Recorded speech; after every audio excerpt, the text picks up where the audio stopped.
Hello पिला माने आज आम शक्तिर उत्सर सब्जेक्ट केतटा क्वेश्चन डिस्कसन करिया जेमती कि पिला माने देइछि सौर चूलार गठन और कार्य पद्धति वर्णना कर। देख पिला चित्रटा देख चित्रटा बढ़िया है। चित्रटा अंकन करने पड़ो और लिखा पड़ो उत्तर रे गोटे सौर चूला प्रधान अंश गुड़िक हूँ कौन आधार पात्र तापशस्य आच्छादन और प्रतिफलक जमती तापशस्य आधार पात्र विषयटी आम लिखा एथिरे जल और रंधा द्रव्य रखापी पात्र मान थाए अधिक ताप अवशोषण यही पात्र गुड़िक बाहर पाखरे कला रंगर प्रलेप दि जाए।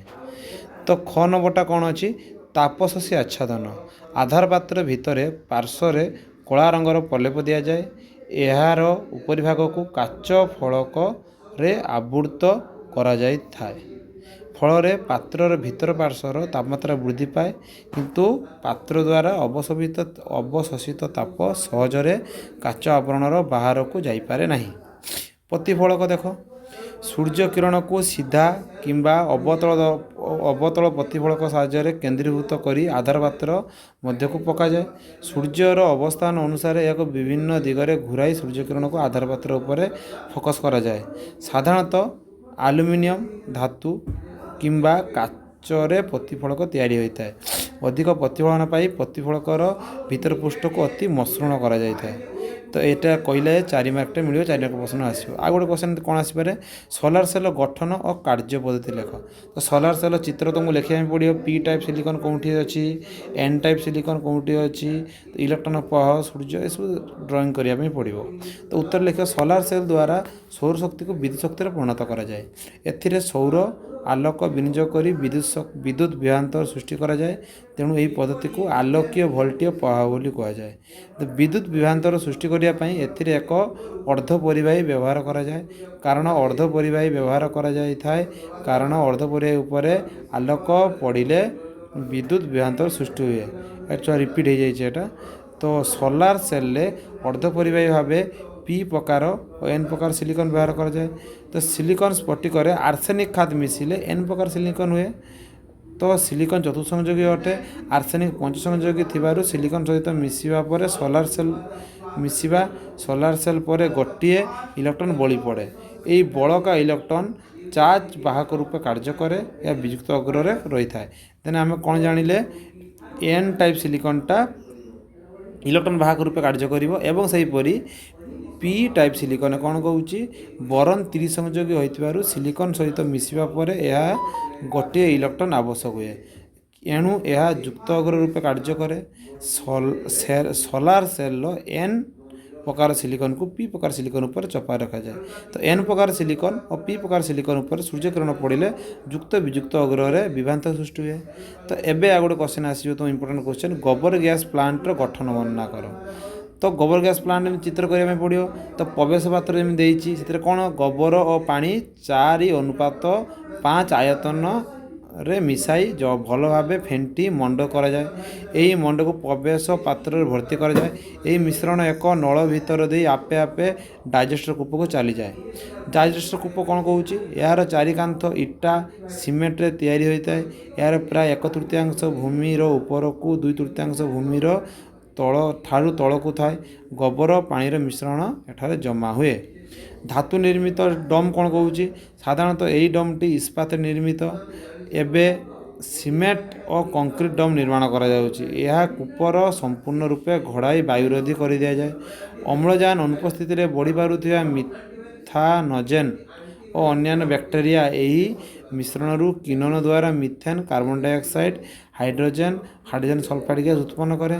एथिरे मिथेन गैस शतकड़ा 65 ରୁ 75 भाग थाए। निर्गमन नली होउछि कौन यही धातव नली बाट दे गैस रोषेई घर चूल्हा को जाए नियंत्रित चापर या जलाइबार व्यवस्था होता है। तो 4 नंबर क्वेश्चन होउछि कौन कार्बन परिमाण अनुसार कोयलार श्रेणी विभाग या किपर शक्तिर उत्स रूप व्यवहार करे। साधारण तुम जानिछ पिला माने कोयला 4 प्रकार आंथ्रासाइट बिटुमिनस लिग्नाइट पिट। तो आंथ्रासाइट रे देखो होउछि सबटा उन्नत मान कोयला हेतिरे 94 ରୁ 98 भाग कार्बन परिमाण थाए। बिटुमिनस होउछि कौन माने होउछि मझी माने होउछि आंथ्रासाइट परे तो कार्बन परिमाण 79 ରୁ 93 भाग थाए। लिग्नाइट हूँ कौन कार्बन परिमाण 72 ରୁ 78 भाग थाए। पीट हूँ निकृष्ट मानर कोईला मैंने हूँ तल लेवल कोईला यही जातीय कोईलार 44 ରୁ 71 कार्बन थाए। तो अधिक कार्बन थी कोईला को अधिक शक्ति मिले। कोईला जलिया द्वारा कार्बन ऑक्सीजन सहित प्रतिक्रिया कर कार्बन डाइऑक्साइड सृष्टि करे। एथिरे प्रचुर ताप निर्गत हुए। तो कोईला सृष्ट शक्ति ताप शक्ति भाव घरे शिल्प क्षेत्र में व्यवहृत होता है। एथिरू मध्य विद्युत शक्ति उत्पादन करा जाए विभिन्न क्षेत्र व्यवहार करा जाउछि। तो सूर्य को सकाळ शक्तिर आधार बोली कहुए कहीं बुझाओ तो कौन कुआ पिला माने कुआ देखि पृथ्वी पृष्ठ में मिलुथिया समस्त शक्तिर उत्स सूर्य अटे। उद्भिद माने सूर्यर आलोक शक्ति उपयोग कर खाद्य प्रस्तुत करती। समग्र उद्भिद जगत खाद्य उद्भिद उपर निर्भर करे। एथु निर्गत जैव रासायनिक शक्ति पाए कालक्रमे जीव जगत अवशेष कोईला पेट्रोलियम प्राकृतिक सृष्टि हुए। सूर्यकिरण प्रभाव में वायुमंडल विभिन्न स्थान सामान भाव में उत्तप्त होई नथिबारु वायु चापरे पार्थक्य रुहे। यह ही वायु सहित सृष्टि करिथाए। सूर्यंकर ताप पृथ्वी रे जलचक्र को नियंत्रण करे। तो सौर ताप पृथ्वीर जल वायु को नियंत्रण करे अर्थात पृथ्वी वायुमंडल कार्यकारिता सूर्य उपर निर्भर करिता है। जीवाश्म जाळेनी गुड़िक व्यवहार करी आमे ताप शक्ति विद्युत शक्ति यांत्रिक शक्ति आदि पाई था। यही सबू को विचार कले स्पष्ट हुए जे सूर्य ही सकल शक्तिर आधार। तो ये 3 मार्किया प्रश्न देख छुआ देखीदेव गोबर गैस उपकारिता कौन। तो कौन उपकारिता तो हूँ कौन गोबर गैस अत्यंत उत्कृष्ट धरणर जाळेनी। सुखिला गोबर ठारू जाळेनी हिसाब से प्राय 6 गुण दक्ष। एथिरे धुआं हुए ना घर कला हुए ना धूम भिन्न होता चक्षु श्वास संपर्कित रोग हबार आशंका न थाए। तो मशा माछी इत्यादि जन्म होती ना।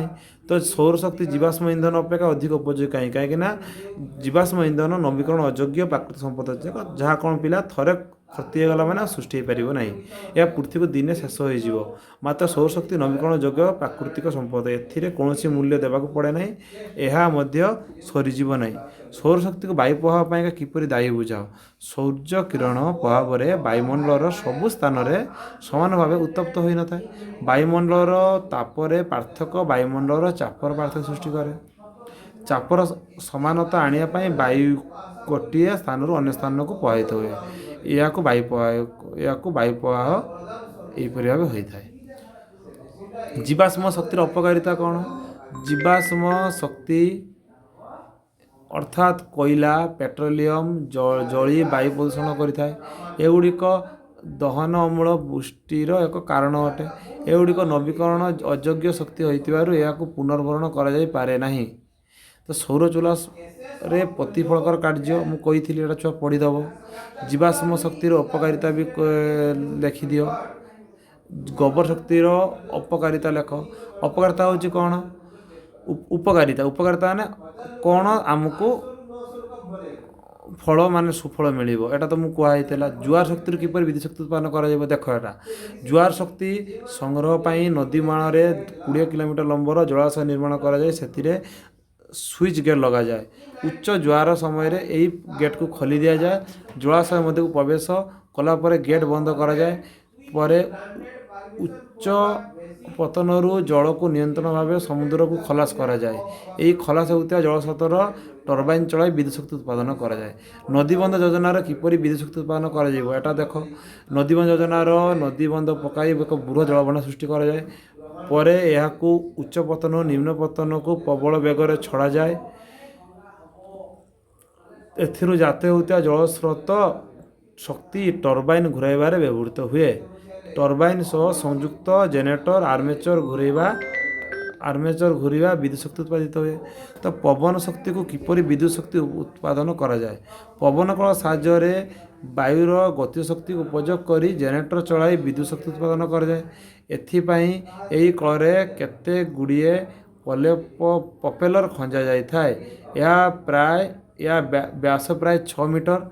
यही कल को एक उच्च इस्पात निर्मित टावर उपर रखा जाए।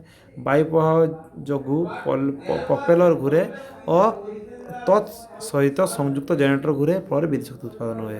तो 2 मार्किया प्रश्न देख क्यों पानी जैव पदार्थ जैव शक्ति आहरण कर 4टी पानी जैव पदार्थ जैव शक्ति आहरण कर यथा दहन ताप अपघटन गैसीकरण तरलीकरण। जीवाश्म इंधन अपकारिता कौन। पेट्रोल कोयला इत्यादि दहन द्वारा वायु प्रदूषण हुए। जैव खाद्यान्न गंधक इत्यादि ऑक्साइड अम्लवृष्टिर कारण हुए। जीवाश्म दहन सबुज कठोरी प्रभाव प्रमुख कारण होता है। उत्तम शक्ति उत्सर लक्षण गुड़िक कौन? उच्च प्रति घनफल बा वस्तुत प्रति अधिक कार्य करिपारुथिबो, तो सहजरे उपलब्ध होउथिबो, सहज संरक्षण करा पारुथिबो, कम बयस सापेक्ष होइथिबो। तो एमती सब लिखा जाए। सौर प्रभाव कहले कौन बुझ, आलोक भोल्टेज प्रभाव कौन, भूतापीय शक्तिर उपकारिता गुड़िक लेख, डाइजेस्टर कूपर क्यों गैस निर्गत हो पारे किपरि, शक्ति उत्पादन संपर्कित आइंस्टाइन संपर्कित समीकरण लेख। यहाँ परीक्षा आसीपे E equal to M C square, E equal to शक्ति, एम वस्तुत सी शून्य रे आलोकर गति शून्य माध्यम आलोकर गति। नाभिक विज्ञान शक्ति मापर एकक electron volt 1 volt equal to 1.602 into 10⁻19 joule. नाभिक शक्ति विनियोगर प्रतिबंध गुड़िक कौन? शक्ति केन्द्र प्रतिष्ठाता अत्यधिक खर्च हुए। परिवेश प्रदूषण संभावना यथेष्ट अधिक रही है। यह प्रक्रिया आवश्यक गुरु परमाणुर सीमित लभ्यता अन्यतम मुख्य प्रतिबंधक अटे। गोबर गैस को उत्कृष्ट जाळेनी कहीं कहवा? ये क्वेश्चन गुड़ाक सब कर। जमी डाइजेस्ट कूपर गठन लेख। यार चारि कांथ इटा सीमेंट तैयारी होता है। यार प्राय 2 ରୁ 3 अंश भूमि तले और 1 ରୁ 3 अंश भूमि ऊपर को रही है। सोलार सेल पैनेल गोटे सुविधा गोटे असुविधा लेख। तो कौन थाए? तो यार गोटे सुविधा होची कौन? दुर्गमन पर्वतीय अंचल में बेतार दूरदर्शन केन्द्र ट्राफिक संकेत आदि रे सोलार सेल प्रयोजन व्यवहार अधिक। ये पैनेल तैयारी ପାଇଁ आवश्यक सिल्वर जहाँकि व्यवस्था को खर्च बहुल रूपे करें। आज यहाँ करागला। नेक्स्ट क्लास रे आम कौन करिया ये आमर शक्ति उत्सर आम जो पढ़ले ए शक्ति उत्स आमर से आम सर्ट क्वेश्चन गुड़ा केतरा आलोचना करवा। तो चैनल टाको सब्सक्राइब कर लास्ट पर्यंत देख जोटा कि तुमको बहुत आवश्यक मिल पार।